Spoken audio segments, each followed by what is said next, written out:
Notre petit employé de bureau est rentré, a plaisanté mon père alors que j'entrais. Un ami commando voit mon tatouage unité 77. Son rire s'éteint. Il me salue, mon amiral Dubois, c'est un honneur. Je suis l'amiral Amélie Dubois, 44 ans, et je suis passé de fille d'un officier logisticien de la Marine nationale à commandante de l'unité 77, l'une des forces d'intervention les plus secrètes des opérations spéciales françaises. Pendant des années, j'ai essayé de rendre mon père fier, en lui envoyant de l'argent, en lui rendant visite, en laissant glisser ses petites blagues sur mon travail de bureau. Mais le jour où il m'a présenté à son ami commando comme sa petite employée de bureau, quelque chose a basculé. Ce qui s'est passé ensuite a tout changé. J'ai grandi en sachant ce que signifiait le devoir avant même de savoir l'épeler. Mon père, Étienne Dubois, a pris sa retraite en tant que capitaine de corvette dans la logistique de la Marine nationale. Le genre d'officier qui s'assurait que les munitions arrivaient à temps et que les chaînes d'approvisionnement ne s'effondraient pas. Il était méticuleux, fier et certain que le vrai service se passait sur le terrain, les pieds dans la boue, l'acier sur la cible. Tout le reste n'était que du travail de soutien. J'avais 8 ans quand il a épinglé son insigne de retraite dans une vitrine et m'a dit que l'armée n'était pas un endroit pour les femmes qui ne pouvaient pas supporter le combat. J'avais 22 ans quand je lui ai prouvé le contraire en m'engageant quand même. Il n'a pas protesté. Il a signé les papiers avec la même expression neutre qu'il arborait en examinant les formulaires de réquisition. Je pense qu'il supposait que j'échouerais ou que je m'installerais dans une voie administrative où je serais en sécurité et sans histoire. Je suis allé à l'école navale à Brest, j'ai été diplômé parmi les meilleurs de ma promotion et j'ai accepté ma commission en tant qu'enseigne de vaisseau de 2e classe à 23 ans. Mon père a assisté à la cérémonie, mais il est parti tôt. Il avait un déjeuner de retraité avec de vieux copains de la logistique. Je me suis dit que ça n'avait pas d'importance. Mes premières années se sont passées dans le renseignement, d'abord comme analyste junior à bord d'une frégate, puis dans la planification d'opérations interarmées dans une installation à terre à Toulon. J'étais doué pour relier les points que les autres manquaient, pour anticiper les mouvements ennemis à travers des fragments de communication interceptés et des images satellites. À 26 ans, j'étais lieutenant de vaisseau, et à 30 ans, j'étais passé capitaine de corvette. Je coordonnais avec les équipes de commando marine, les unités de reconnaissance de l'armée de terre, les opérations spéciales de l'armée de l'air. J'ai appris leur langage, leur rythme, leur façon de penser le risque et l'exécution. J'ai aussi appris qu'ils ne me prenaient pas au sérieux avant que j'aie fait mes preuves 3 fois de suite. À 33 ans, j'ai été sélectionné pour commander une cellule de fusion du renseignement interarmé à Djibouti. C'était un déploiement que mon père a décrit comme du travail de bureau dans le désert quand je lui ai annoncé au téléphone. Il regardait un match de l'OM. Je pouvais entendre le commentateur en arrière-plan. Je ne l'ai pas corrigé. Je ne lui ai pas dit que mon travail de bureau consistait à coordonner le renseignement en temps réel pour des frappes visant des cibles de grande valeur sur 2 théâtres d'opération. Je n'ai pas mentionné les nuits où je suis resté éveillé à suivre des agents en territoire hostile ou la citation que j'ai reçue quand une de mes évaluations a empêché un massacre. Il n'aurait pas compris. Ou peut-être qu'il aurait compris, et c'était pire. À 37 ans, j'étais capitaine de frégate. Je n'analysais plus seulement les menaces. Je façonnais les opérations. Je travaillais directement avec les unités de forces spéciales, souvent dans des espaces classifiés où mon nom n'apparaissait sur aucune liste publique. Mon père savait que j'avais été promu. Je lui avais envoyé une photo de la cérémonie. Il m'a répondu par SMS, « Félicitations pour la promotion. Ta mère aurait été fière. » Ma mère était décédée quand j'avais 19 ans, 2 semaines avant que je n'obtienne mon bac. C'est elle qui m'avait dit que je pouvais tout faire. Mon père était celui qui croyait que je ne devrais pas. Quand j'ai eu 40 ans, j'ai été intégré à l'unité 77. Ce n'était pas une unité pour laquelle on postulait. C'était une unité qui vous trouvait. Officiellement, elle n'existait pas officieusement, c'était une force d'intervention interarmée spécialisée dans les opérations de récupération clandestine, otages, pilotes abattus, agents de renseignement capturés. Nous sortions les gens d'endroits que personne d'autre ne pouvait atteindre. J'ai été nommé officier en second sous les ordres d'un vice-amiral à 3 ans de la retraite. Lors de notre première rencontre, il m'a dit que j'avais été choisi parce que j'avais la rare combinaison d'intuition opérationnelle et de patience bureaucratique. Vous savez comment vous battre et comment attendre, a-t-il dit. C'est ce que ce travail exige. 18 mois plus tard, quand il a pris sa retraite, j'ai pris le commandement. À 41 ans, j'ai été promu capitaine de vaisseau. C'est le grade qui sépare les officiers de carrière de ceux destinés aux étoiles. Mon père n'a pas assisté à la cérémonie. Il a dit qu'il avait un rendez-vous chez le médecin qu'il ne pouvait pas déplacer. Je n'ai pas insisté. Le capitaine de frégate Le Roi, mon second, a assisté en tant qu'invité. Après, elle m'a demandé si ça allait. Je lui ai dit que oui. Je crois que je le pensais même. J'ai passé les 2 années suivantes à diriger des opérations sur 3 continents. J'ai coordonné avec la DGSE, le ministère des Affaires étrangères, les services de renseignement étrangers. J'ai pris des décisions qui ont sauvé des vies et des décisions qui en ont coûté. Je dormais 4 heures par nuit et je vivais dans une installation sécurisée en Île-de-France qui sentait l'air recyclé et le mauvais café. Mon père m'a appelé 2 fois pendant cette période. Une fois pour me demander si je pouvais aider le fils de son voisin à entrer à l'école navale. Je ne pouvais pas. Et une fois pour me parler d'une réunion d'anciens combattants à laquelle il avait assisté, où le fils de quelqu'un venait d'intégrer le commando Hubert. Ça, c'est une vraie réussite, a-t-il dit. Je lui ai dit que je devais y aller. J'avais un briefing dans 10 minutes. Ce n'était pas un mensonge. À 43 ans, j'ai été promu contre-amiral. Cela s'est accompagné d'une cérémonie à l'Hexagone Ballard, d'un nouvel ensemble de responsabilités et d'un discours du chef d'état-major de la marine sur le leadership et le sacrifice. Mon père a envoyé des fleurs. La carte disait « Félicitations pour ta promotion ». Je n'arrive toujours pas à croire qu'il t'ait laissé aller si loin. J'ai gardé la carte dans le tiroir de mon bureau pendant 2 semaines avant de la jeter. 6 mois plus tard, j'ai été promu à nouveau. Vice-amiral. C'est un grade que moins de 1% des officiers atteignent. J'avais 44 ans et j'étais la plus jeune femme à occuper ce poste au sein du commandement des opérations spéciales.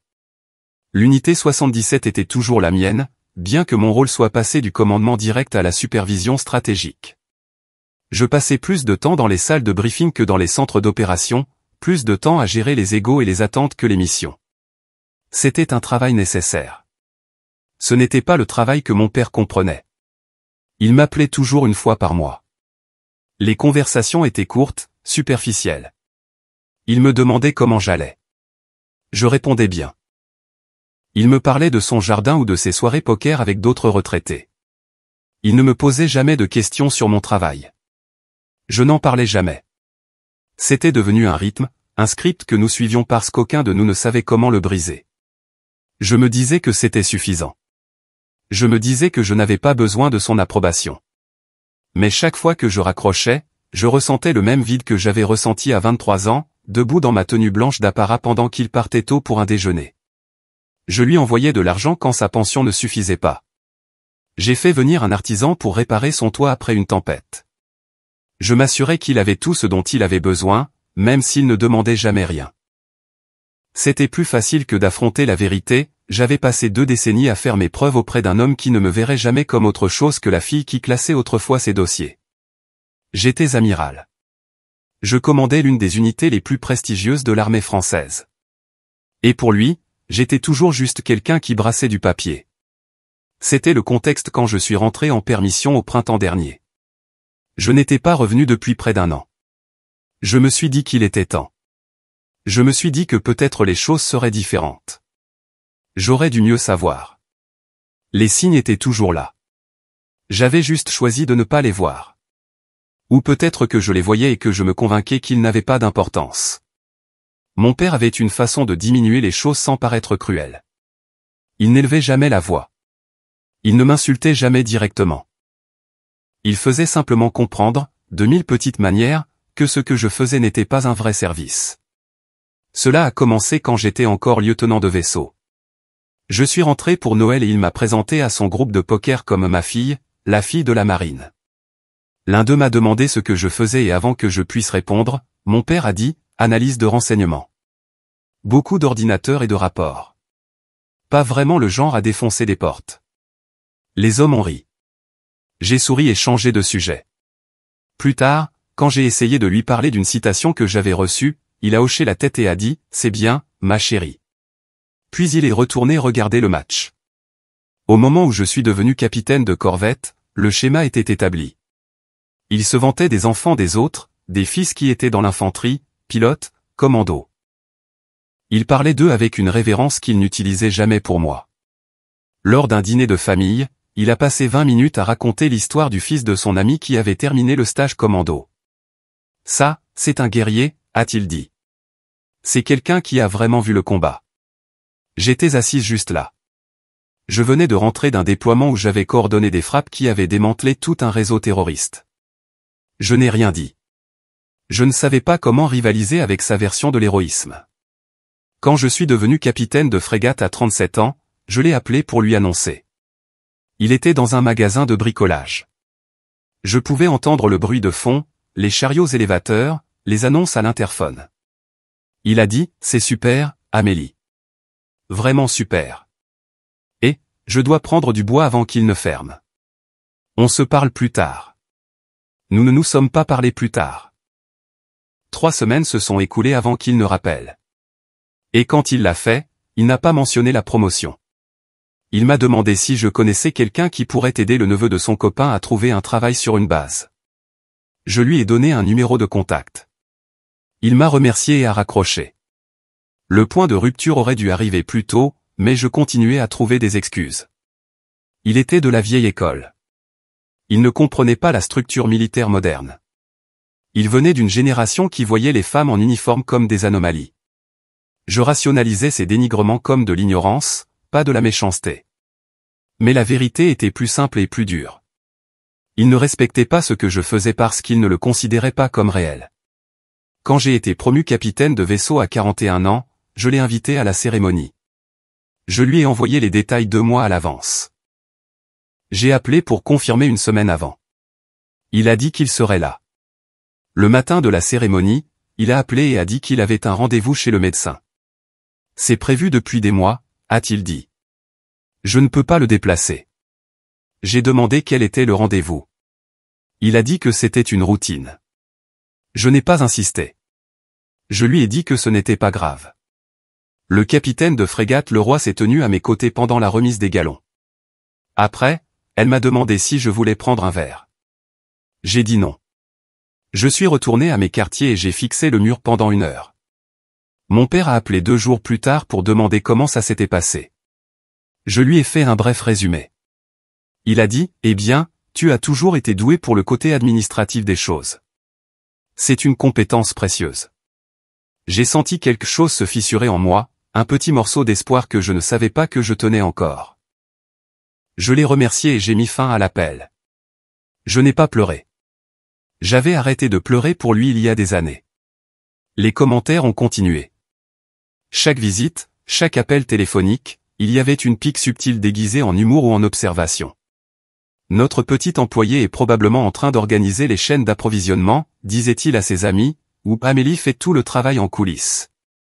Un travail très important, même si ce n'est pas glamour. Il le disait avec affection, comme s'il était fier de moi de connaître ma place. Je souriais et hochais la tête. Que pouvais-je faire d'autre? Lui dire que j'avais été dans des fusillades? Que j'avais pris des décisions qui mettaient des vies en jeu? Que j'avais gagné mon grade grâce à des décisions que la plupart des gens ne pouvaient pas imaginer? Il ne m'aurait pas cru. Ou pire, il m'aurait cru et ça n'aurait toujours pas changé. Au moment où je suis devenu contre-amiral, j'avais cessé d'attendre quoi que ce soit de lui. La promotion était significative, un grade d'officier général, un niveau d'autorité et de responsabilité que la plupart des officiers n'atteignent jamais. Mon père a envoyé des fleurs avec une carte qui ressemblait à un compliment déguisé. Je ne l'ai pas gardé. Je n'avais pas besoin d'un autre rappel que sa fierté était conditionnelle et que son respect était réservé aux hommes qui correspondaient à sa définition étroite du service. Quand je suis devenu vice-amiral 6 mois plus tard, je ne le lui ai dit qu'une semaine après la cérémonie. Il a semblé surpris quand j'ai appelé. Encore une promotion? Ils te font vraiment monter vite. Je lui ai dit que ce n'était pas rapide. C'était 22 ans de travail. Il a dit, eh bien, tu as toujours été doué pour grimper les échelons. Ta mère avait cette même ambition. Ce n'était pas un compliment. C'était un rejet. J'ai laissé passer. J'ai toujours laissé passer. La dernière conversation avant mon retour à la maison fut brève. J'ai appelé pour lui faire savoir que je serais en permission et que je voulais lui rendre visite. Il a semblé content. Ce serait super, Amélie. J'ai quelques copains qui viennent pour un barbecue. Tu devrais venir. Ça fera plaisir de te voir. J'ai demandé qui serait là.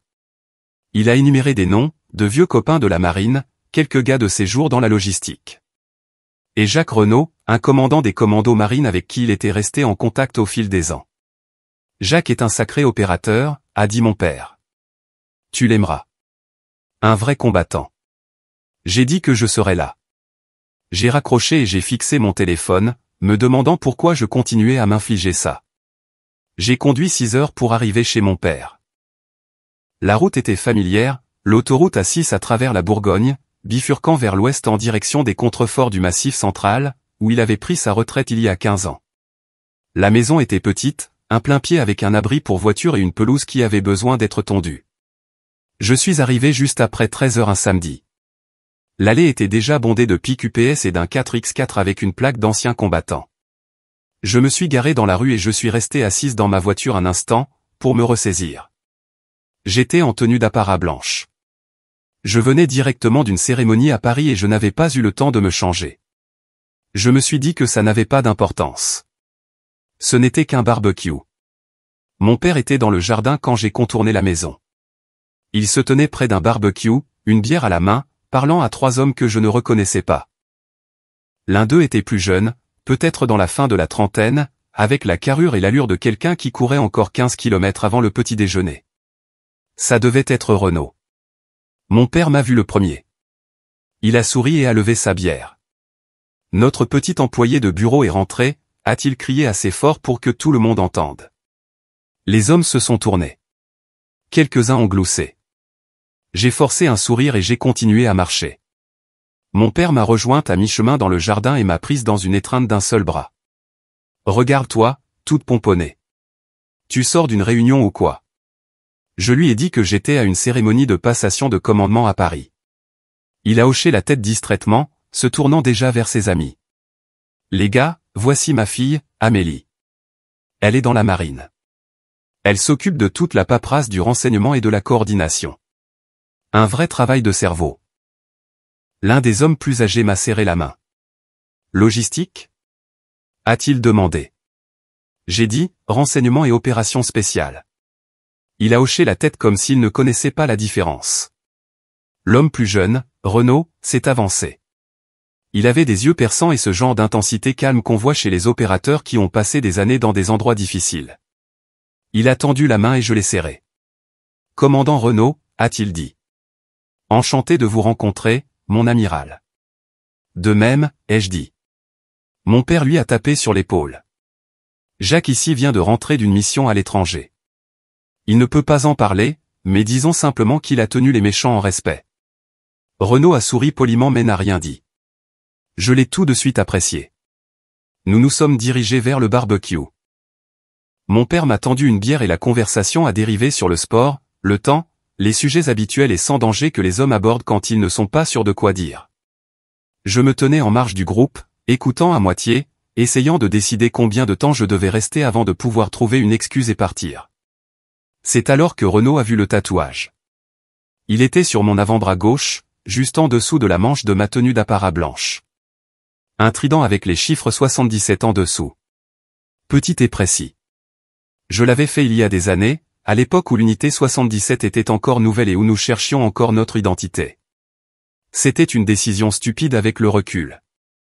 Les officiers ne sont pas censés se faire tatouer des insignes d'unité, mais j'étais plus jeune alors, et ça me semblait important. Je l'avais gardé couvert depuis, mais les tenues blanches ont des manches courtes. Il n'y avait aucun moyen de le cacher. Renaud était au milieu d'une phrase quand il l'a vu. Il a cessé de parler. Son expression est passée de décontractée à autre chose. De la reconnaissance, peut-être de l'incrédulité. Il a fixé mon bras un long moment, puis a levé les yeux vers mon visage, puis est revenu au tatouage. Unité 77, a-t-il dit doucement. Ce n'était pas une question. J'ai hoché la tête. C'est exact. Le jardin est devenu silencieux. Mon père nous regardait, confus. C'est quoi, l'unité 77 ? Renaud n'a pas répondu. Il me fixait toujours, et je pouvais voir les rouages tourner dans sa tête. Il assemblait les pièces. Mon grade, mon âge, le tatouage, le fait que je venais d'une cérémonie à Paris. Quand il a finalement parlé, sa voix était prudente, presque hésitante. « Monsieur » a-t-il dit en se tournant vers mon père. « Savez-vous qui est votre fille » Mon père a cligné des yeux. « Qu'est-ce que tu veux dire ?»« C'est Amélie. Elle travaille dans le renseignement. » Renaud a secoué la tête lentement. Il s'est retourné vers moi et j'ai vu le moment exact où il a fait le lien. Sa posture a changé. Il s'est redressé, ses mains sont tombées le long de ses flancs, et quand il a parlé à nouveau, c'était avec le ton formel de quelqu'un s'adressant à un officier supérieur. « Amiral Dubois, mon amiral, c'est un honneur. » Le silence qui a suivi était absolu. La bouche de mon père s'est légèrement ouverte, mais aucun son n'en est sorti. Les autres hommes nous fixaient, assimilant ce qu'ils venaient d'entendre. L'un d'eux, un type plus âgé avec un t-shirt délavé de l'infanterie de marine, m'a regardé, puis a regardé mon père, puis Renaud. « Amiral » a-t-il dit. « Elle est amiral » Renaud a hoché la tête. « Vice-amiral. Elle commande l'unité 77. C'est une force d'intervention interarmée pour les opérations de récupération clandestine. Sauvetage d'otages, extraction d'agents, mission de renseignement à haut risque. Si vous en avez entendu parler, vous n'auriez pas dû. » Il m'a regardé à nouveau et il y avait quelque chose qui ressemblait à de l'admiration dans son expression. « Mon amiral, j'ai travaillé avec vos gens en Syrie il y a 2 ans. Vous avez sorti 6 des nôtres alors que tout le monde disait que c'était impossible. Je ne savais pas que vous étiez. » Il s'est arrêté, secouant la tête. « Je suis désolé. Je n'en avais aucune idée. Je ne savais pas quoi dire. » J'ai regardé mon père. Il était pâle. Sa bière oubliée dans sa main. Il a ouvert la bouche, l'a refermée, l'a rouverte. « Tu es amiral » a-t-il finalement réussi à dire. J'ai hoché la tête. Depuis l'année dernière. Il a cligné des yeux. Mais tu as dit que tu travaillais dans le renseignement. C'est le cas, ai-je dit. Je commande aussi une force d'opération spéciale. Depuis 3 ans. Il m'a regardé comme si je parlais une langue qu'il ne comprenait pas. Renaud a reculé, nous laissant de l'espace, mais je pouvais sentir ses yeux sur moi. Les autres hommes étaient devenus silencieux, témoins inconfortables de quelque chose pour lequel ils n'avaient pas signé. Mon père a posé sa bière sur une table voisine. Ses mains tremblaient légèrement. « Pourquoi ne me l'as-tu pas dit ?» J'ai eu envie de rire. J'ai eu envie de crier. Au lieu de ça, je l'ai juste regardé. Cet homme qui avait passé 2 décennies à dénigrer tout ce que j'avais fait. Et j'ai dit, j'ai essayé. Le barbecue ne s'est pas remis. Renaud et les autres hommes ont trouvé des excuses maladroites dans leur qui a suivi. Ils m'ont serré la main avec une déférence à laquelle je n'étais pas habitué en dehors des cadres officiels, ont offert des remerciements raides pour mon service et sont partis. Renaud est resté le plus longtemps. Il m'a pris à part près de ma voiture et a dit, « Mon amiral, je suis désolé. Je ne voulais pas, je l'ai interrompu.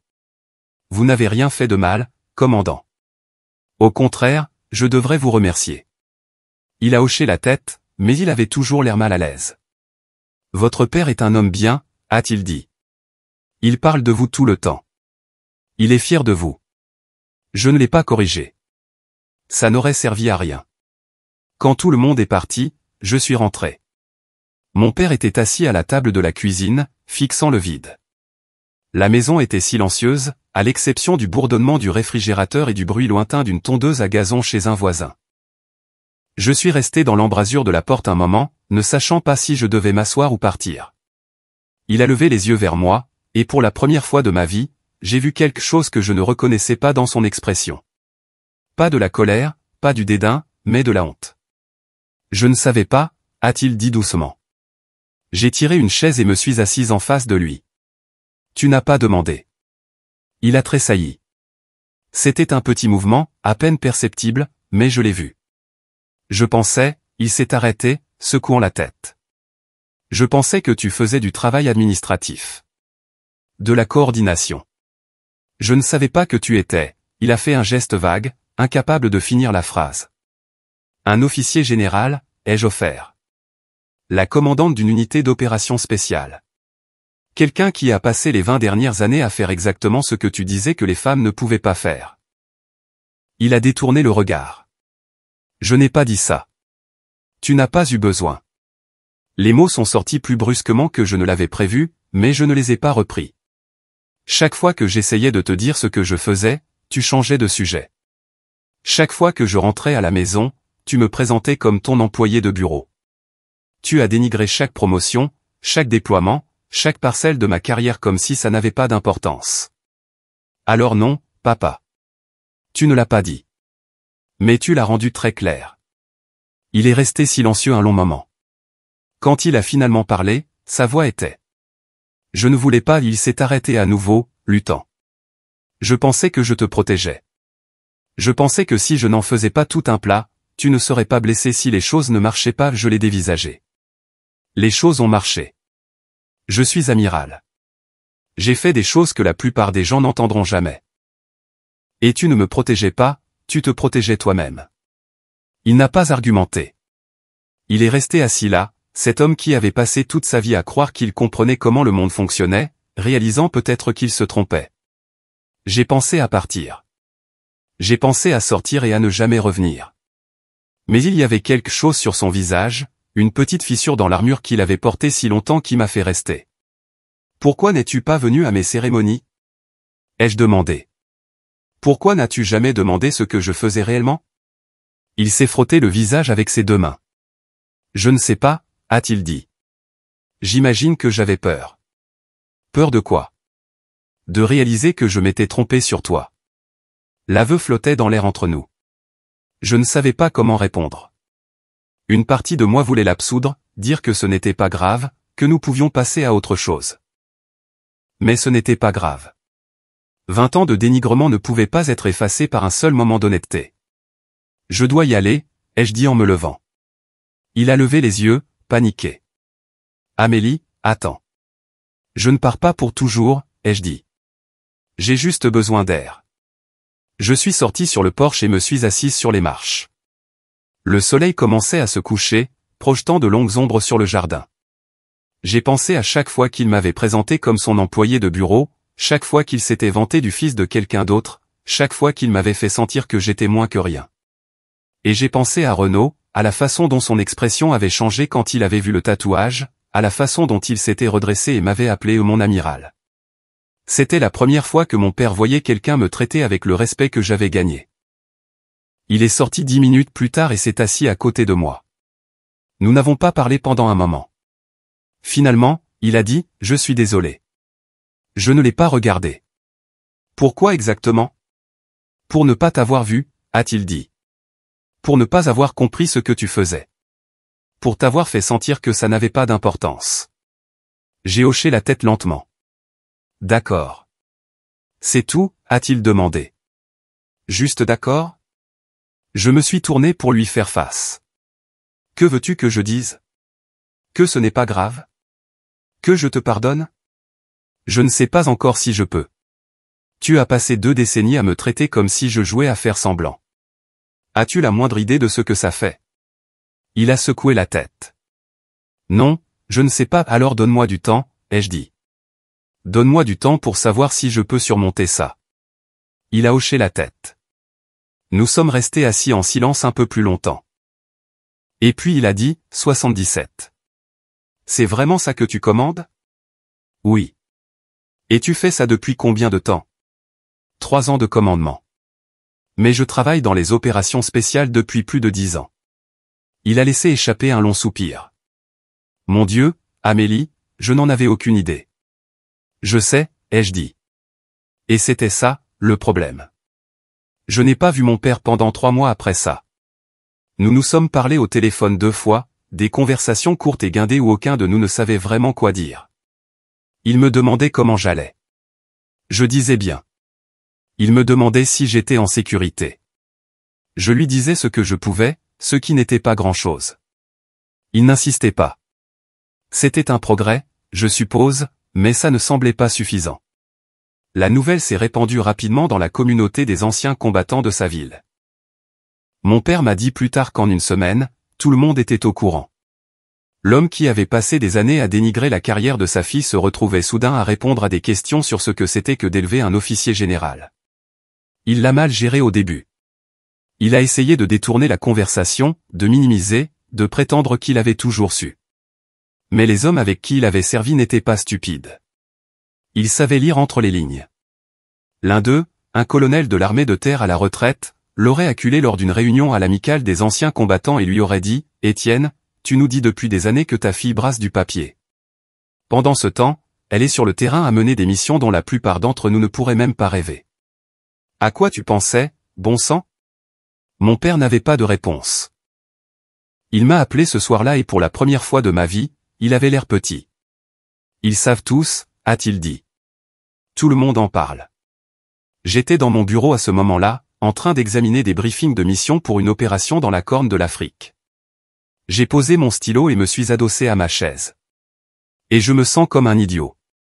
Tu devrais, ai-je dit. Ce n'était pas gentil, mais c'était vrai. Il est resté silencieux un moment, puis a dit, j'ai commencé à lire sur l'unité 77. Il n'y a pas grand-chose, mais j'ai trouvé quelques articles. De vieux reportages sur des missions qui n'étaient attribuées à personne. C'était vous? Une partie, oui, ai-je dit. La plupart, tu ne liras jamais rien dessus. Pourquoi pas? Parce que c'est comme ça que ça marche, papa. Nous n'existons pas sur le papier. Nous faisons les boulots que personne d'autre ne peut faire, et puis nous disparaissons.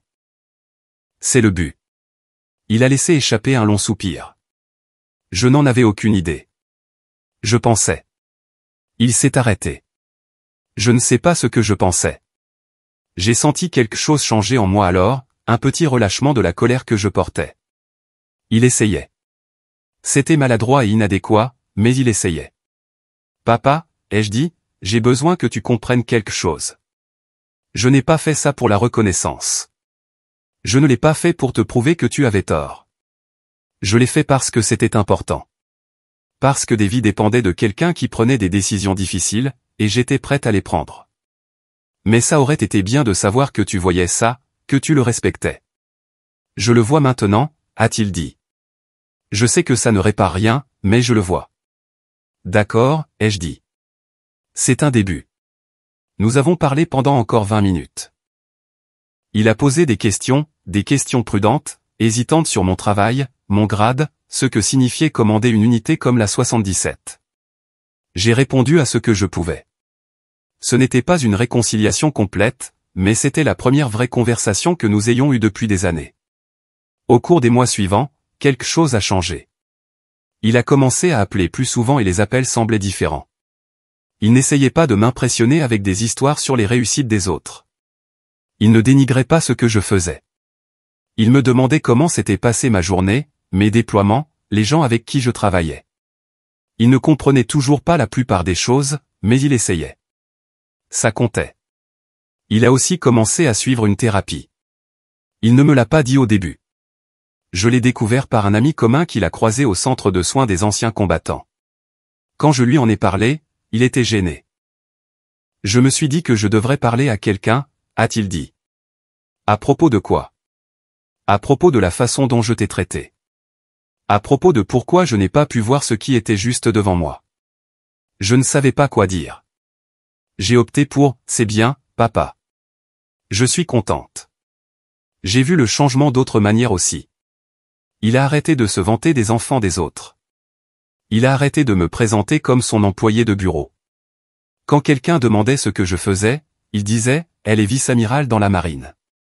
Elle commande une unité d'opération spéciale. » Je ne peux pas vous en dire beaucoup plus, mais je suis fier d'elle. La première fois que je l'ai entendu dire ça, j'ai failli pleurer. Mais la fierté n'était pas la même chose que la compréhension. Et le respect n'était pas la même chose que la réparation. Il y avait encore des moments où je le surprenais à me regarder comme s'il ne me reconnaissait pas, comme si la fille qu'il pensait connaître avait été remplacée par quelqu'un d'autre. Peut-être que c'était vrai.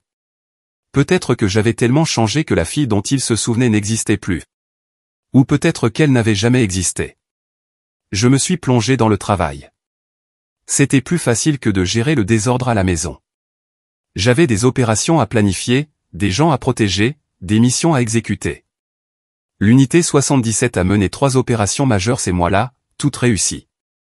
Nous avons sorti un journaliste kidnappé du Yémen, extrait un agent de renseignement compromis d'Europe de l'Est et récupéré du matériel sensible d'un drone de reconnaissance abattu en mer de Chine méridionale. Chacune exigeait de la précision, de la coordination et un niveau de gestion des risques qui me tenait éveillé la nuit. Mais elles ont fonctionné. Mes gens sont rentrés à la maison. C'était tout ce qui comptait. Le capitaine de frégate Le Roi a remarqué que j'étais différente. Nous examinions des rapports de débriefing un soir quand elle a dit « Ça va, mon amiral ? Vous avez l'air distraite. » Je lui ai dit que tout allait bien. Elle ne m'a pas cru. « Si vous avez besoin de parler. »« Je n'ai pas besoin, » ai-je dit, puis plus doucement « Mais merci. » Elle a hoché la tête et est retournée au rapport, mais je pouvais sentir qu'elle m'observait. Le roi était doué pour lire les gens. C'était l'une des raisons pour lesquelles je l'avais choisi comme second. Elle savait quand insister et quand laisser tomber. Elle a laissé tomber. Cette nuit-là, seul dans mes quartiers, j'ai pensé à mon père. J'ai pensé à la façon dont il m'avait regardé sur ce porche, la honte dans ses yeux, les excuses qu'il ne savait pas comment formuler. J'ai pensé aux années que j'avais passées à essayer de gagner son respect, aux façons dont je m'étais plié en quatre pour correspondre à des formes qu'il approuveraient. Et j'ai pensé au fait que j'étais arrivé au grade d'amiral sans qu'il ne comprenne jamais ce que cela signifiait. Peut-être qu'il comprenait maintenant, peut-être pas. Quoi qu'il en soit, je l'avais fait. Et ça devait être suffisant. L'invitation est arrivée à la fin de l'automne. Une demande formelle du commandement des opérations spéciales pour que j'assiste à une cérémonie de passation de commandement à Toulon. Je transmettais le commandement de l'unité 77 à mon successeur, le capitaine de vaisseau Elena Perrin, une officier brillante que j'avais encadrée au cours des 2 dernières années. Il était temps. J'étais aux commandes depuis 3 ans, et le poids commençait à se faire sentir. J'avais besoin d'un nouveau défi, d'une nouvelle mission. On m'avait offert un poste de sous-chef d'état-major de la marine pour la guerre de l'information. C'était un changement important, un bureau à l'Hexagone Ballard, une voix dans les décisions stratégiques qui façonneraient la marine pour la décennie à venir. J'ai accepté. J'ai appelé mon père pour lui parler de la cérémonie. Je ne m'attendais pas à ce qu'il vienne. Toulon était un long voyage et sa santé déclinait. Mais quand j'ai demandé, il n'a pas hésité. « Je serai là », a-t-il dit. Je ne manquerai ça pour rien au monde. Je lui ai dit qu'il n'était pas obligé. Il a dit « Je sais, mais je veux venir ». La cérémonie était prévue pour début décembre, un samedi matin frais à la base navale de Toulon. Le ciel était clair, la mer visible au loin, le genre de journée parfaite sur la côte d'Azur qui semble sortie d'une carte postale. Je suis arrivé tôt, en tenue de service bleu, mon uniforme impeccable et mes rubans alignés.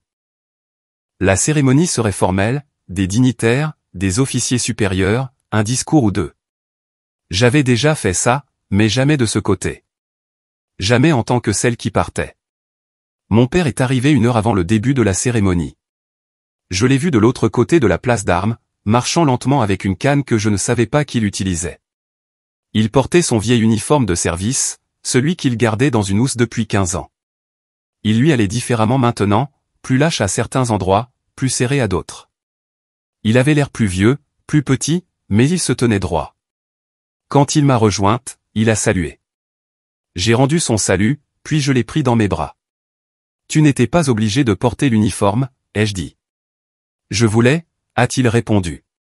Ça me semblait juste. Nous n'avons pas eu beaucoup de temps pour parler avant le début de la cérémonie. Je l'ai présenté à quelques membres de mon état-major, dont le capitaine de frégate Le Roi et le capitaine de vaisseau Perrin. Il leur a serré la main avec une formalité que je ne lui connaissais pas. Quand le roi a dit « Votre fille est la meilleure commandante que j'ai jamais servie », il a hoché la tête et a dit « Je commence à le comprendre ». La cérémonie elle-même était précise et efficace, comme le sont toujours les cérémonies militaires. Il y a eu des discours, un du vice-amiral sortant, un de moi, un de Perrin.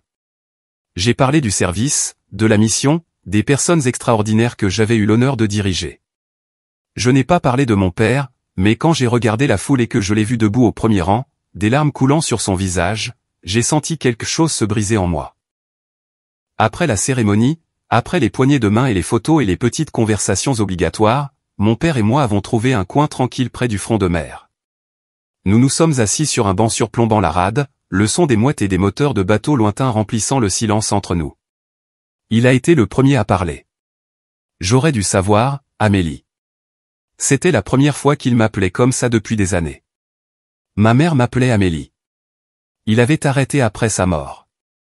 Savoir quoi, ai-je demandé. Qui tu étais. Ce dont tu étais capable. J'aurais dû le voir. J'ai regardé l'eau. Peut-être, mais tu ne l'as pas vu. J'avais peur, a-t-il dit. De toi. De te perdre. Que tu ailles quelque part où je ne pouvais pas te suivre. Je me suis tourné pour lui faire face. Je vais dans des endroits où tu ne peux pas me suivre depuis 20 ans, papa. C'est le métier. Il a hoché la tête. Je sais. Et j'ai empiré les choses en prétendant que je ne le voyais pas. En agissant comme si ce que tu faisais n'avait pas d'importance. Je pensais que si je ne le prenais pas au sérieux, ce ne serait pas réel. Et si ce n'était pas réel, tu serais en sécurité. Mais je n'étais pas en sécurité, ai-je dit. J'étais en danger. J'ai été en danger toute ma carrière. Et tu ne l'as jamais reconnu parce que tu ne pouvais pas le supporter. Tu as raison, a-t-il dit. Et je suis désolé.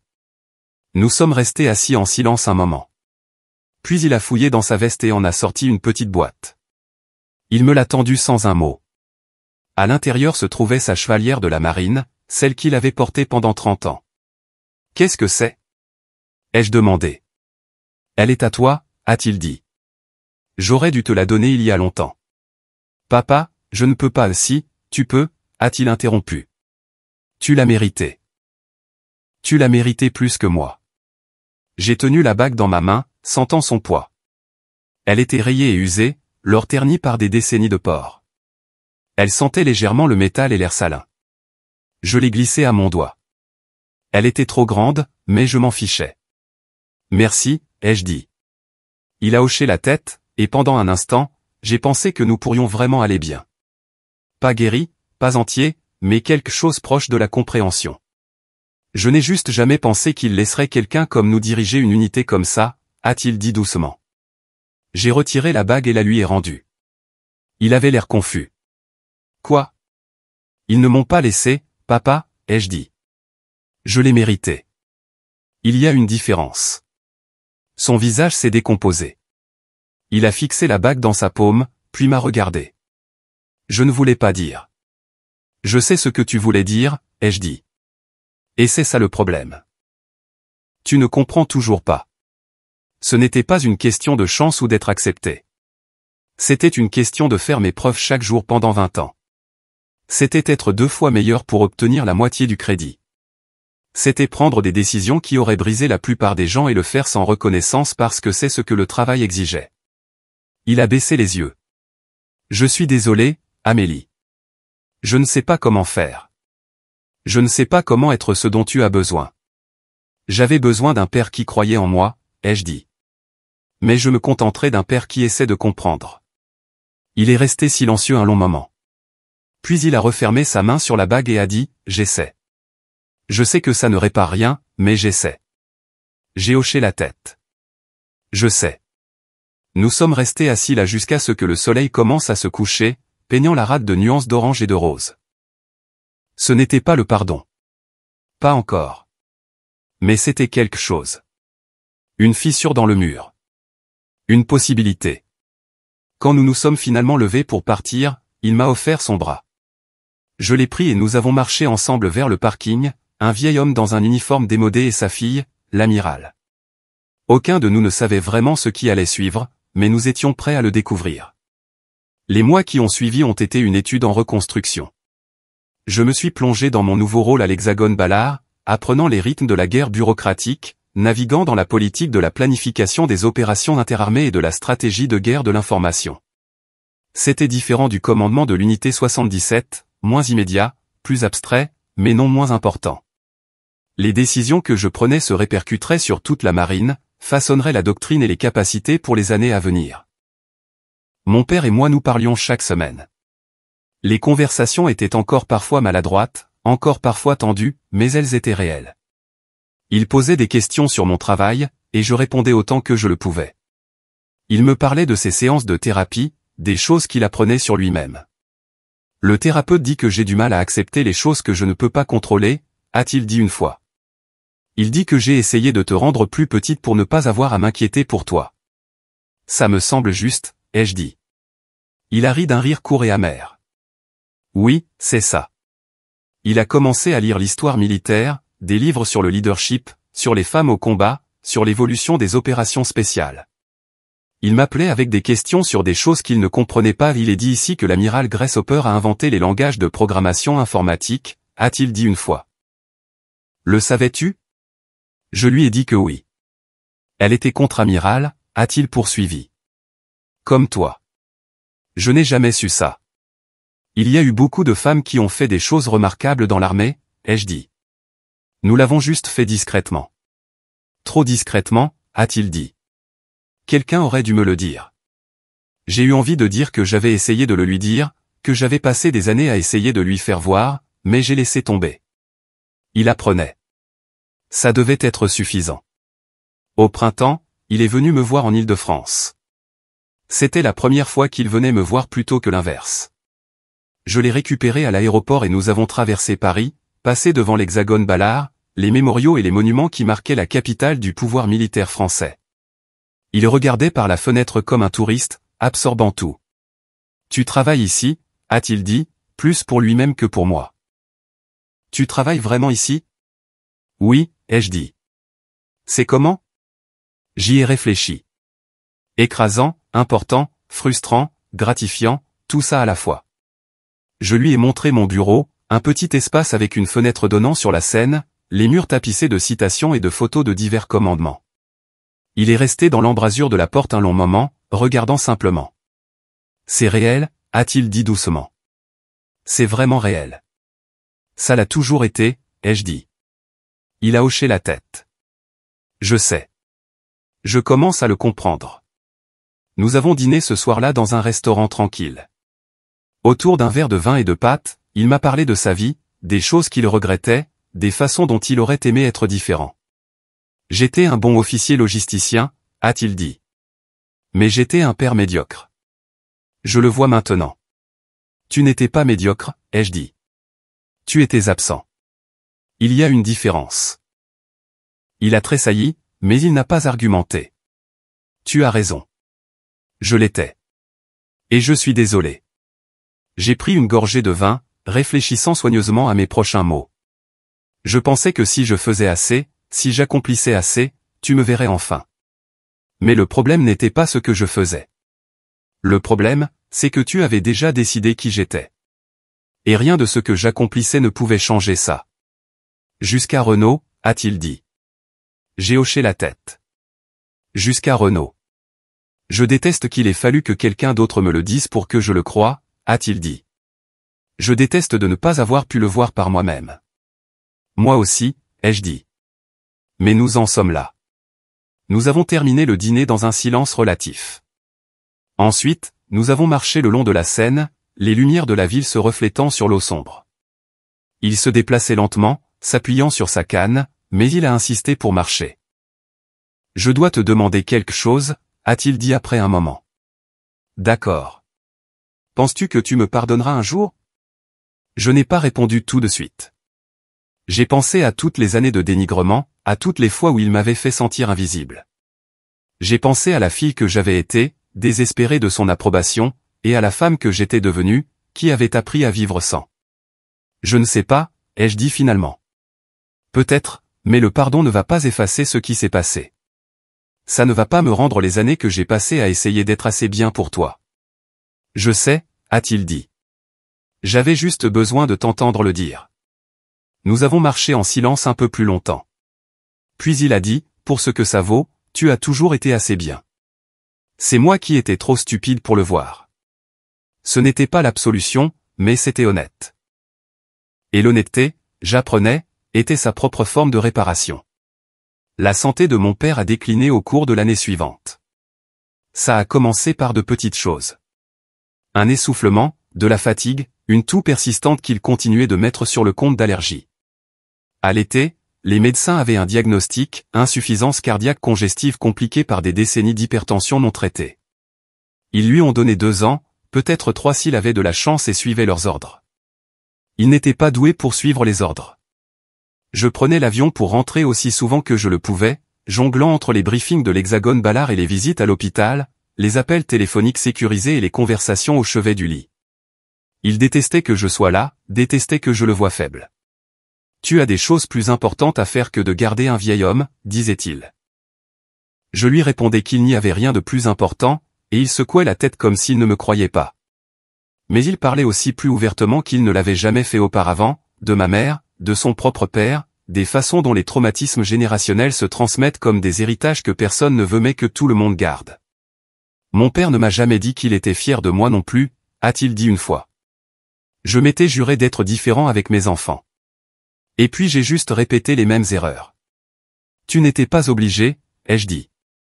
Je sais, mais il est plus facile de répéter ce que l'on connaît que de construire quelque chose de nouveau.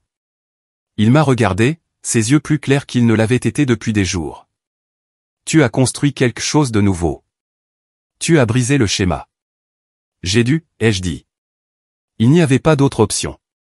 Il a souri faiblement. Tu as toujours été têtu. Tu tiens ça de ta mère. À l'automne, j'ai amené le capitaine de vaisseau Perrin le rencontrer. Elle avait pris le commandement de l'unité 77 avec la même précision et le même dévouement que j'avais espéré, et je voulais qu'il voie la suite, qu'il comprenne que le travail continuait. Il était assis dans son salon, une canule à oxygène dans le nez, et à écouter Perrin lui raconter une opération récente. Les détails classifiés étaient supprimés, mais la forme était assez claire. Quand elle a eu fini, il a hoché la tête lentement. « Vous faites du bon travail », a-t-il dit. « Merci, monsieur », a répondu Perrin. Il s'est tourné vers moi. « Tu l'as formée. Je l'ai encadrée. Elle a fait le travail elle-même. » Il a regardé entre nous, et j'ai vu quelque chose comme de l'émerveillement sur son visage. « C'est ton héritage », a-t-il dit. « Pas seulement les missions, les gens. » Je n'y avais pas pensé de cette façon, mais il avait raison. Les missions seraient oubliées, enterrées dans des archives classifiées que personne ne lirait jamais. Mais les gens, les officiers que j'avais formés, les leaders que j'avais façonnés, ils continueraient. Ils étaient l'héritage. En décembre, il était en soins palliatifs. J'ai pris un congé d'urgence et j'ai emménagé chez lui, dormant sur le canapé, gérant ses soins, répondant aux appels de parents éloignés qui voulaient soudainement renouer le contact. Le capitaine de frégate Leroy a géré mes responsabilités à l'Hexagone Ballard sans se plaindre. « Prenez le temps qu'il vous faut, mon amiral », a-t-elle dit. « On s'occupe de tout. » Mon père a dérivé entre conscience et inconscience ces dernières semaines. Parfois, il se réveillait et savait exactement où il était, qui j'étais. D'autres fois, il m'appelait par le nom de ma mère, ou demandait quand il devait se présenter pour son service. Je lui tenais la main et lui disais qu'il était à la maison, qu'il était en sécurité, que tout était pris en charge. 3 jours avant sa mort, il a eu un moment de lucidité. Il m'a appelé près de son lit, sa voix à peine un murmure. « Amélie. Je suis là, papa. Je dois te dire quelque chose. » D'accord. J'avais tort sur tout. Sur toi. Sur ce qui comptait. Sur ce qui fait de quelqu'un un guerrier. Tu as été plus courageuse que n'importe lequel d'entre nous. Tu es entrée dans des pièces où personne ne voulait de toi et tu les as forcés à te donner une place à la table. C'est ça, le courage. C'est ça, la vraie force. J'ai senti des larmes me brûler les yeux. Merci de dire ça. J'aurais dû le dire il y a 20 ans, a-t-il dit. Je suis désolé de ne pas l'avoir fait. Je sais, ai-je dit. Je te pardonne. Il a fermé les yeux et j'ai cru qu'il s'était rendormi. Mais ensuite, il a serré ma main et a dit, « Ta mère serait si fière de toi. » Je le suis aussi. J'espère que tu le sais.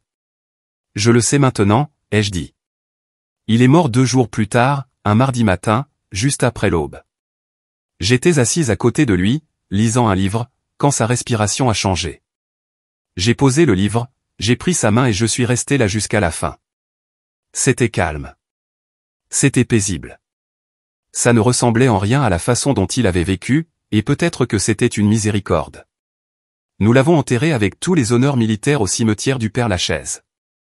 Il a fallu quelques démarches.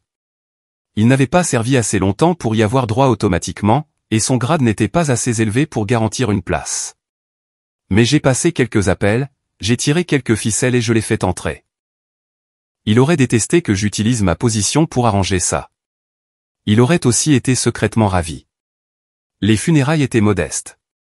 Une poignée de ses vieux amis de la marine, quelques voisins, quelques parents éloignés. Le capitaine de frégate Leroy est venu, ainsi que le capitaine de vaisseau Perrin et le commandant Renaud, qui étaient restés en contact après ce barbecue. La marine a fourni une garde d'honneur, de jeunes marins en tenue d'apparat qui ont plié le drapeau avec une précision mécanique et me l'ont remis avec des mots de gratitude répétés pour son service. J'ai tenu le drapeau sur mes genoux pendant les remarques de l'aumônier, sentant son poids, pensant à ce qu'il représentait. Pas seulement le service de mon père, mais le mien. Pas seulement son héritage, mais celui que je continuais de construire. Quand la garde d'honneur a tiré la salve de fusil, je n'ai pas tressailli. J'avais entendu des bruits pires dans des endroits pires. Après la cérémonie, les gens se sont approchés pour offrir leurs condoléances. Ils m'ont dit qu'il était un homme bien, un officier dévoué, un ami loyal. Ils m'ont dit qu'il avait constamment parlé de moi dans sa dernière année, qu'il avait été si fier. Je les ai remerciés, j'ai souri et j'ai joué le rôle de la fille endeuillée. Et j'étais en deuil, mais pas seulement pour l'homme qui était mort. J'étais en deuil pour la relation que nous n'avions jamais eue, pour les années que nous avions perdues, pour la compréhension qui était arrivée trop tard. Renaud a été le dernier à s'approcher. Il s'est mis au garde-à-vous et a dit, « Mon amiral, je suis désolé pour votre perte. » « Merci, commandant. » Il a hésité, puis a dit, « Si ça peut t'aider, » il a changé. Après ce jour au barbecue, il a vraiment changé. Il a passé la dernière année à essayer de comprendre qui vous étiez. Ça vaut quelque chose. C'est vrai, ai-je dit, mais ça n'efface pas les 20 années précédentes. Non, a convenu Renaud. Mais ça compte. J'ai hoché la tête. Il a salué, j'ai rendu son salut, puis il s'est éloigné, me laissant seul avec le drapeau et le silence. J'ai repris le travail une semaine après les funérailles. Il y avait une accumulation de décisions en attente, des briefings à assister, des réunions à présider. Je me suis plongé dedans avec la concentration qui avait défini ma carrière, canalisant le chagrin en productivité comme je l'avais toujours fait. Le capitaine de frégate Leroy l'a remarqué, bien sûr. Mon amiral, si vous avez besoin de plus de temps. Non, ai-je dit. Le travail est ce dont j'ai besoin maintenant. Elle n'a pas insisté, mais elle m'a observé attentivement, comme le fait un bon officier en second. Et peut-être qu'elle avait raison de s'inquiéter. Je travaillais 14 heures par jour, dormais 5 heures par nuit, évitant tout ce qui m'obligeait à rester immobile et à ressentir. C'était insoutenable, et je le savais. Mais l'objectif n'était pas d'être soutenable. C'était de survivre. 2 semaines après les funérailles, un paquet est arrivé à mon bureau. Pas d'adresse de retour, juste mon nom et mon grade écrit de la main de mon père. À l'intérieur se trouvait sa chevalière de la marine, celle qu'il avait essayé de me donner à la cérémonie de passation de commandement, et en dessous, une note sur du papier jauni. L'encre était légèrement tachée. Amélie, si tu lis ça, c'est que je suis parti. Je suis désolé de ne pas avoir pu te la donner en personne, mais tu me l'as rendue la dernière fois, et j'ai compris pourquoi. Je n'avais pas gagné le droit de te la transmettre. Mais je veux que tu l'aies quand même. Pas pour ce que j'ai fait, mais pour ce que tu as fait. Tu n'as pas seulement atteint la norme. Tu es devenu la norme. J'aurais aimé te le dire plus souvent. J'aurais aimé le voir plus tôt, mais je le vois maintenant. Tu n'es pas ma petite employée de bureau. Tu ne l'as jamais été. Tu es l'amiral Amélie Dubois et tu es tout ce que j'aurais dû être. Porte-la si tu veux. Laisse-la dans un tiroir si tu ne veux pas. Quoi qu'il en soit, sache que j'ai enfin compris qui tu étais. Et j'étais admiratif. Papa. J'ai lu la note 3 fois. Puis j'ai glissé la bague à mon doigt. Elle était toujours trop grande, mais je m'en fichais. Je l'ai portée le reste de la journée, sentant son poids, son histoire, l'héritage compliqué qu'elle représentait. Quand le capitaine de frégate Leroy l'a remarqué, elle n'a rien dit. Elle a juste hoché la tête, un petit geste de compréhension. Cette nuit-là, seul dans mes quartiers, j'ai pensé à mon père, à l'homme qu'il avait été et à l'homme qu'il avait essayé de devenir, aux façons dont nous nous étions blessés et à la petite grâce de sa dernière année. Il avait passé 2 décennies à me dénigrer, et 1 année à essayer de se rattraper. Ce n'était pas assez. Ce ne serait jamais assez. Mais c'était quelque chose. J'ai aussi pensé à ma mère. La femme qui avait cru en moi depuis le début, qui m'avait dit que je pouvais tout faire. J'aurais aimé qu'elle vive pour voir ce que j'étais devenu. J'aurais aimé qu'elle soit là pour les promotions, les cérémonies, les moments qui comptaient. Mais peut-être qu'elle l'avait été, d'une manière que je ne pouvais ni mesurer ni prouver. Et j'ai pensé aux jeunes officiers que j'avais encadrés, Perrin, et les dizaines d'autres qui étaient passés par mes commandements au fil des ans. Des femmes qui avaient fait face aux mêmes dénigrements silencieux, aux mêmes minages subtils, aux mêmes normes impossibles.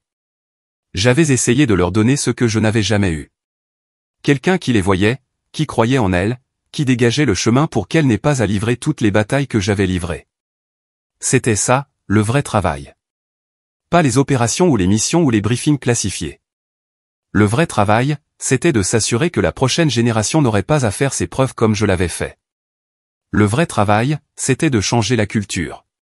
Une conversation, une décision, une promotion à la fois.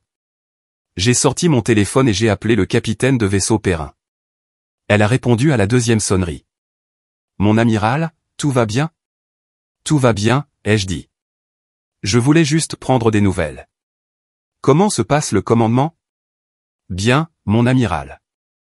Difficile, mais bien. C'est comme ça que ça doit être, ai-je dit. Elena, j'ai besoin que tu te souviennes de quelque chose. Oui, mon amiral. Tu as ta place là-bas. Tu as mérité ce commandement par des années de travail acharné et de dévouement. Ne laisse personne te faire douter de ça. Ni tes pairs, ni tes supérieurs, ni personne. Il y a eu une pause, puis doucement, quelqu'un vous a fait douter, mon amiral? Pendant longtemps, ai-je dit. Trop longtemps. Ne fais pas mon erreur. Je ne la ferai pas, a-t-elle dit. Je vous le promets. Bien. Continuez, commandant. Bien, mon amiral. J'ai raccroché et je suis resté assise dans le silence de mes quartiers, sentant quelque chose comme la paix s'installer en moi. Mon père m'avait mal présenté une fois. Il m'avait appelé sa petite employée de bureau, avait dénigré mes réalisations, avait refusé de voir qui j'étais devenu. Mais à la fin, il l'avait vu. À la fin, il l'avait su. Et peut-être que c'était suffisant.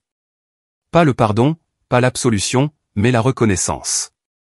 La reconnaissance que j'avais fait quelque chose de valable, quelque chose qui comptait. J'avais servi discrètement pendant 20 ans, puis quelqu'un avait enfin remarqué. Non pas parce que je l'avais exigé, mais parce que la vérité a une façon de se révéler. J'ai regardé la bague de mon père, toujours trop grande à mon doigt, et j'ai pensé à la note qu'il avait laissée. Tu es tout ce que j'aurais dû être, avait-il écrit. Mais il se trompait sur ce point. Je n'étais pas ce qu'il aurait dû être. J'étais ce que j'avais choisi de devenir. Et cette distinction comptait. 5 ans plus tard, je me tenais dans le même bureau de l'Hexagone Ballard, maintenant en tant que vice-amiral d'escadre servant comme sous-chef d'état-major de la marine. Les responsabilités avaient augmenté. Les décisions étaient devenues plus lourdes, mais le cœur du travail restait le même, protéger les gens, permettre les missions, façonner l'avenir de la guerre navale. J'avais 50 ans maintenant, avec plus de cheveux gris et plus de rides autour des yeux.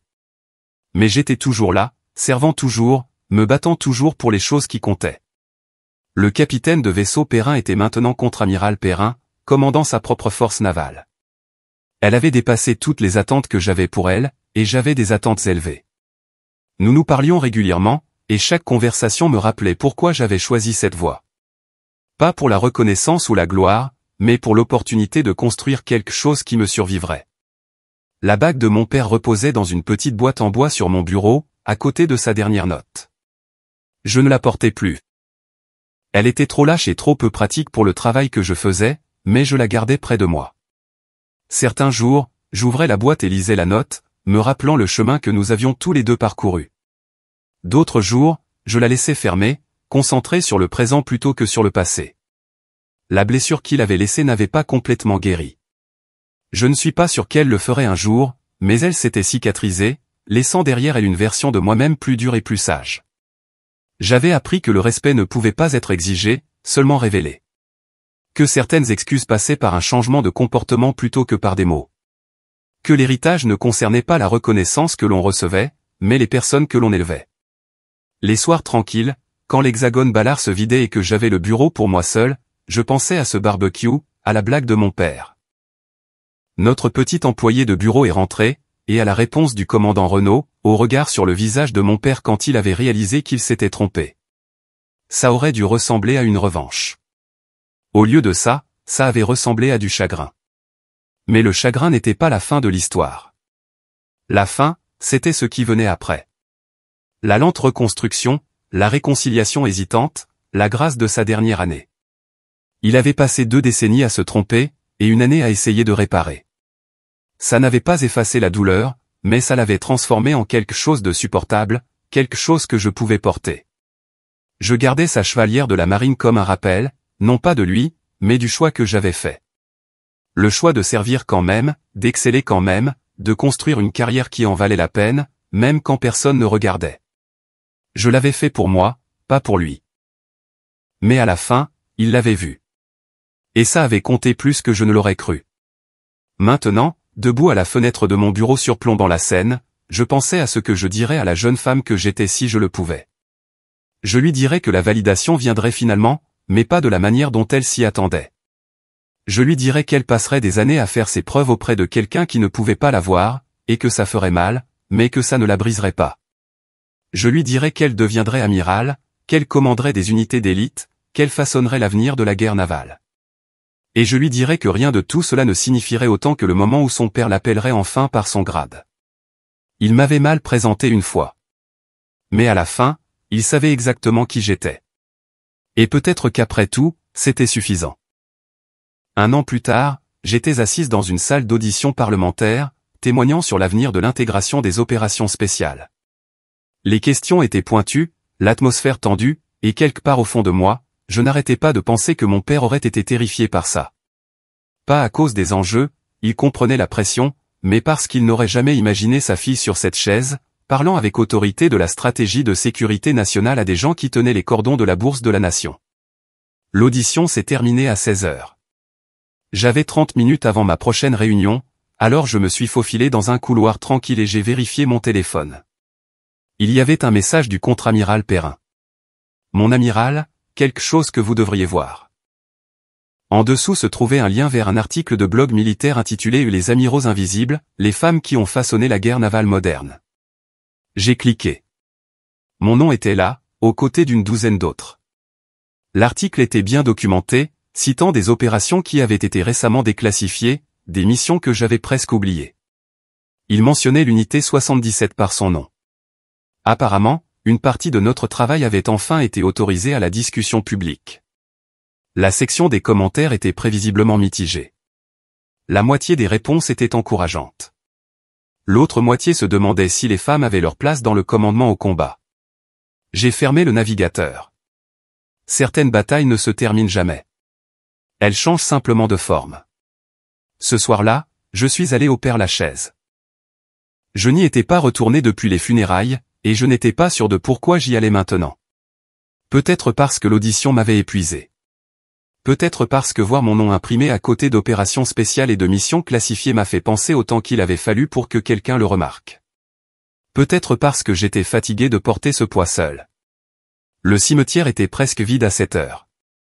J'ai trouvé facilement la tombe de mon père, section 60, rangée C, une simple pierre tombale blanche avec son nom, son grade et ses dates de service. Quelqu'un avait laissé un petit drapeau français dans le sol à côté. Probablement un de ses vieux copains de la marine qui faisait encore le voyage. Je suis resté là un long moment, les mains dans les poches de mon manteau, regardant le soleil se coucher sur les rangées de stèles blanches. J'ai témoigné devant le Parlement aujourd'hui, ai-je dit finalement. Sur la réforme des opérations spéciales. Ils ont posé des questions difficiles. J'ai donné des réponses plus difficiles encore. J'ai fait une pause. Tu aurais été fier. Ou terrifié. Peut-être les deux. Le vent s'est levé, froid et vif. J'ai resserré mon manteau. J'ai 3 étoiles maintenant. Ils m'ont promu le mois dernier. Vice-amiral d'escadre. Je suis l'une des plus jeunes femmes à avoir jamais occupé ce grade. J'ai baissé les yeux sur la pierre tombale. J'ai pensé à t'appeler. Puis je me suis souvenu que tu n'es plus là pour répondre. Un jardinier est passé sur un petit véhicule utilitaire, a hoché la tête respectueusement et a continué son chemin. J'ai attendu qu'il soit hors de vue. Je suis encore en colère parfois quand je pense à toutes ces années où tu ne me voyais pas. Quand je me souviens de me présenter à des réceptions et que des hommes supposaient que j'étais la femme de quelqu'un, pas la commandante de quelqu'un. Quand je pense à quel point j'ai dû travailler dur juste pour être prise moitié moins au sérieux que mes pairs masculins. Je me suis accroupi, j'ai balayé quelques feuilles de la pierre tombale. Mais je me souviens aussi de cette dernière année, de la façon dont tu as essayé. Ce n'était pas assez, mais c'était quelque chose. Je me suis relevé. Le commandant Renaud m'a appelé la semaine dernière. Il prend sa retraite, il déménage dans les Alpes. Il m'a dit que ce barbecue avait changé sa vie. Ça l'a fait regarder sa propre fille différemment. Ça lui a fait réaliser qu'il faisait les mêmes erreurs que toi. Il m'a remercié. J'ai ri, un rire court et amer. Je ne savais pas quoi dire. Je n'essayais pas de donner une leçon à qui que ce soit ce jour-là. J'essayais juste de survivre à un dîner de famille. Un avion de ligne est passé au-dessus, se dirigeant probablement vers Orly. Je l'ai suivi des yeux dans le ciel jusqu'à ce qu'il disparaisse. J'encadre 6 jeunes officiers en ce moment. Toutes des femmes, toutes brillantes, toutes menant des batailles qu'elles ne devraient pas avoir à mener. J'essaie de leur faciliter la tâche. J'essaie de dégager le chemin pour qu'elles n'aient pas à faire leurs preuves comme je l'ai fait. J'ai fait une pause. Je pense que c'est ce que tu essayais de me dire à la fin. Que le travail, ce ne sont pas seulement les missions. Ce sont les gens qui viennent après. Le soleil était presque parti maintenant. Le cimetière sombrait dans le crépuscule. Je devais bientôt partir. Je devais retourner à mon appartement et préparer les briefings de demain. Mais je suis resté un instant de plus. Je t'ai pardonné, ai-je dit doucement. Je ne suis pas sûr de quand c'est arrivé exactement. Peut-être quand j'ai lu ta note. Peut-être plus tard, quand j'ai réalisé que je portais ta bague dans ma poche comme un talisman. Peut-être que ça se passe maintenant, debout ici à te raconter ma vie comme si tu pouvais encore m'entendre. J'ai pris une profonde inspiration. Tu m'as fait du mal pendant longtemps, mais tu m'as aussi élevée pour être résiliente, pour servir discrètement, pour faire le travail sans avoir besoin d'applaudissements. Tu n'as juste jamais réalisé que je prendrais ces leçons et que je construirais quelque chose que tu ne pouvais pas imaginer. J'ai tendu la main et j'ai touché la pierre froide. Tu me manques. Pas la version de toi qui me dénigrait. La version de cette dernière année, celle qui m'a enfin vu. J'aurais aimé que nous ayons plus de temps avec cette version. J'ai retiré ma main. Mais nous n'en avons pas eu. Alors je prends ce que tu m'as donné, le bon et le mauvais, et je l'utilise pour construire quelque chose de mieux pour les femmes qui viendront après moi. Pour les filles qui méritent des pères qui les voient dès le début. J'ai redressé mon manteau, j'ai redressé mes épaules. Je dois y aller. J'ai une réunion au petit déjeuner avec le chef d'état-major de la marine demain. Nous discutons de la prochaine génération de stratégies de guerre de l'information. De grandes décisions, des vies en jeu, le genre de travail que tu n'as jamais pensé que je ferais. J'ai souri. Mais je le fais, et je le fais bien. J'ai commencé à m'éloigner, puis je me suis arrêté et j'ai regardé en arrière. Tu m'as mal présenté une fois, papa. Mais je me suis présenté correctement chaque jour après, et ça a fait toute la différence. J'ai salué, un salut net et précis.